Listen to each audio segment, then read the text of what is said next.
இந்திய பிரதமர் நரேந்திர மோடியின் 75வது ஜனன தினத்தை முன்னிட்டு இன்று காலை யாழ் கீரிமலை நகுலேஸ்வரர் ஆலயத்தில் நகுலேஸ்வர பெருமானுக்கு விசேட பூஜை வழிபாடுகள் நடைபெற்றதோடு சகஸ்டலிங்க விசேட அபிஷேக பூஜை வழிபாடுகளும் நடைபெற்றன. யாழ் கீரிமலை நகுலேஸ்வரர் ஆதீன பிரதம குரு நகுலேஸ்வர குருக்கள் ஸ்ரீரங்கநாத குருக்கள் தலைமையில் நடைபெற்ற பூஜை வழிபாடுகளில் ஆலய தொண்டர்கள், பக்தர்கள் என பலரும் கலந்து கொண்டனர்.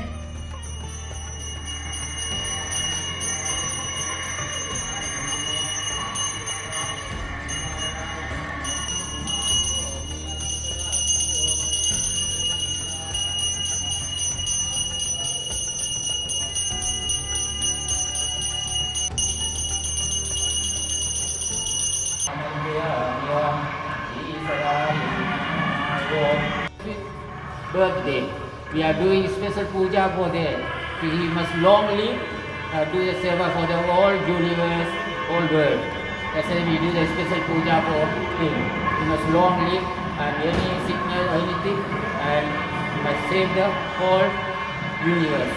He is a great man. Everyone respecting him. The whole world is respecting him. Good leader for the universe.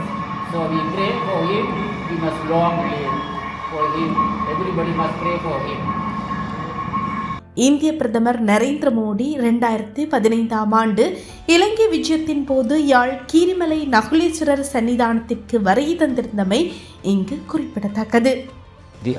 தீப ஆராதனைகள் நடைபெற்று அவர்கள் நீண்ட ஆயுளும் எந்த நோய் நொடிகள் இல்லாமலும் இந்த உலகத்திலே இருக்கும் சகல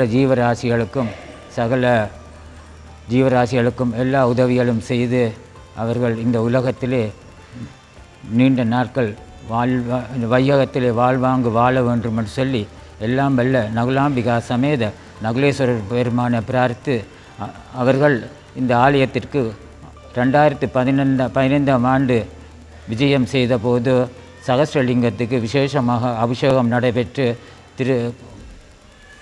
சிவலோக பதவி நடந்த ஸ்ரீ குமாரசாமி குருக்கள் ஐயாவினால் அவர்களுக்கு ஆசீர்வாதமும் ஸ்ரீ சிவலோக பதவி அடைந்த ஸ்ரீ மகாராஜராஜ ஸ்ரீ நகுலேஸ்வர குருக்கள் ஐயாவுடைய ஆசீர்வாதமும் கிடைக்கப்பெற்று அவர்கள் இந்த ஆலயத்திற்கும் இந்த இலங்கையில் வாழ்கின்ற சகல மக்களுக்கும் சைவ மக்களுக்கும் எல்லாம் பெருமை சேர்த்ததினால் அவர்கள் இவர் வையகத்திலே வாழ்வாங்கு வாழ வேண்டும் என்று சொல்லி எல்லாம் வல்ல இறைவனை பிரார்த்திக்கின்றோம். நன்றி, வணக்கம்.